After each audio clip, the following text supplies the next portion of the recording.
And hello, I'm Dr. Chris Tomshack, the CEO of HealthSource, America's chiropractor. There are two trains of thought when it comes to running a practice, or for that matter, any kind of business. The first is being, let's call it a student of opportunistic thinking.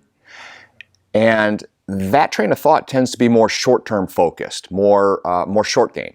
The result is you tend to chase a lot of quick fixes to increase cash flow. Now, in my opinion, most people that I've ever met with in the world of practice or in business, they tend to live in that world.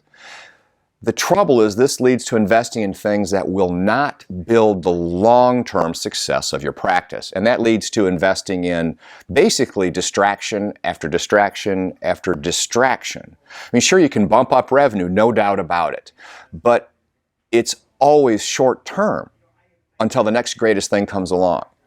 The opposite of that opportunistic thinking is being a student of strategy. This is very different. By definition, strategy is more long-term in nature, or in other words, it's really about the long game, not the short game. Now, being strategic in thought requires two things. It requires patience and it requires discipline. And both of these skills can be learned and can be mastered by every single one of us.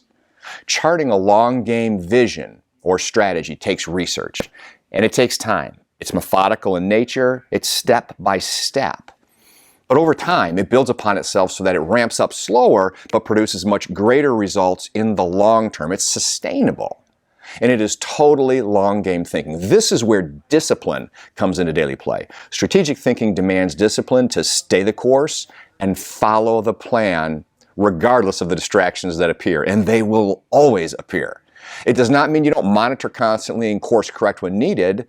Well, the great practices and businesses follow a long-term plan and do course correct when needed. It's a carefully planned out strategy and it's implemented like clockwork. Course corrections are made when necessary, but the overall vision does not veer. I mean, think about it. What are you? Are you a student of opportunistic thinking or are you a student of strategic thinking? You can do well with both models, but which do you think provides more fulfillment and happiness in the long term? I hope you have a fantastic day.